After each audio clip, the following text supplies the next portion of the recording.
अब आजकल आप देख रहे होंगे कि बड़े बड़े ब्लॉक डील्स होते हैं, कभी प्रोमोटर स्टॉक बेचते हैं, कभी प्राइवेट इक्विटी बेचते हैं, करेक्ट, आईपीओ भी आते हैं तो ऑफर फॉर सेल ही होता है ना। बिल्कुल। अब काफी लोग ये कहते हैं कि ये जो आईपीओज हैं, ये जो छोटी कंपनियां हैं जिसमें पी बेच के निकल रहा है, प्रोमोटर बेच के निकल रहा है, वो ज्यादा स्मार्ट है रिटेल के बजाय। ऐसा नहीं है, हम सोचे थे एफआई स्मार्ट है, स्मार्ट मनी हम हाँ। एक डिकेड से बोलते थे एफआई है, Correct. Indian investor is foolish. Correct. FI 17-18 हजार के निफ्टी में बेच के गया है, 21 और 22 हजार की निफ्टी पे आके ले रहा है। तो उस हिसाब से वो क्या है, ये जो डेफिनेशन होती है ना स्मार्ट मनी की, ये अनिल जी चेंज होती रहती है। सबको लगा कि Indian investor is a fool, Indian retail is a fool, but actually सबसे समझदार वही निकला। उसका तो एसआईपी चल ही रहा है, उसके तो फ्लोज आई है और लाइफ टाइम हाई पे है।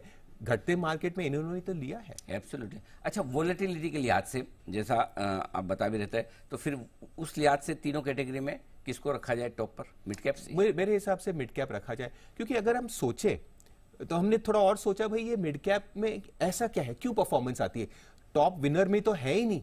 तो क्या होता है, अगर आप देखिए तो जो स्मॉल कैप स्टॉक अच्छे होते हैं वो एक्चुअली मिड कैप हो जाते हैं। हाँ, तो उनका जो जूस होता है, ये इंटरेस्टिंग चीज है, जो उनका जूस है वो तो उसको मिड कैप बकेट में देता है, और जो अच्छी नहीं है, जो पड़ा रहता है, वो स्मॉल कैप ही रहता है।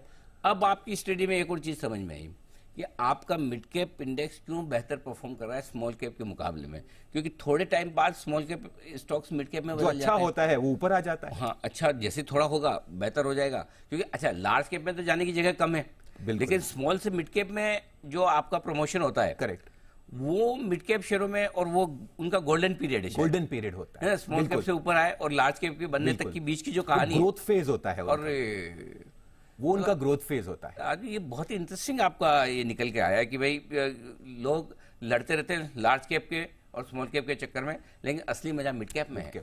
अच्छा, एक स्वीट स्पॉट बोलते हैं। हाँ, स्वीट स्पॉट। अच्छा, एक और चीज जो मैं आपसे जानना चाहता हूँ भाई, कई बार लोग कहते हैं कि महंगा बहुत हो गया, मार्केट महंगा है, स्मॉल कैप महंगा है, लार्ज कैप महंगा है, इंडिविजुअली स्टॉक तो हो सकते हैं, कोई भी कम ज्यादा वो अलग बात है, बट क्या वाकई में आज की तारीख में, अगर आप हिस्टोरिकल डेटा के लिहाज से मुझे बता पाएं कि क्या वाकई में आपको लगता है कि महंगे हैं?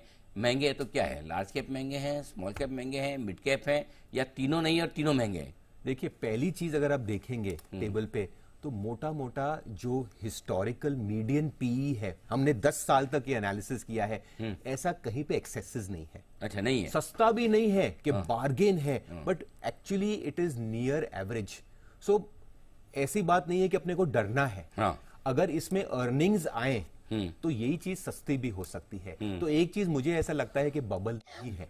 बबल में होता है कि जब ये मीडियन पी से बहुत आगे निकल गया होता है। और इसमें भी आप देखेंगे कि जो हम मिड कैप्स की बात कर रहे हैं, जो मिड कैप इंडेक्स का पी है वो मीडियन से एक्चुअली डिस्काउंट पे है। तो इसलिए मुझे लग रहा है कि ये जो स्टोरी है कि ये एक बबल है, यूफोरिया है, मैं सिर्फ ये कहना चाहता हूं ये तो हर बुल मार्केट का नेचर है। हर बुल मार्केट में स्मॉल कैप आउट परफॉर्म करता है। सच्चाई तब पड़ती है जब मार्केट करेक्ट होता है। अगर आप इसे नहीं खेल सकते तो फिर आप मिड कैप में ही रहिए।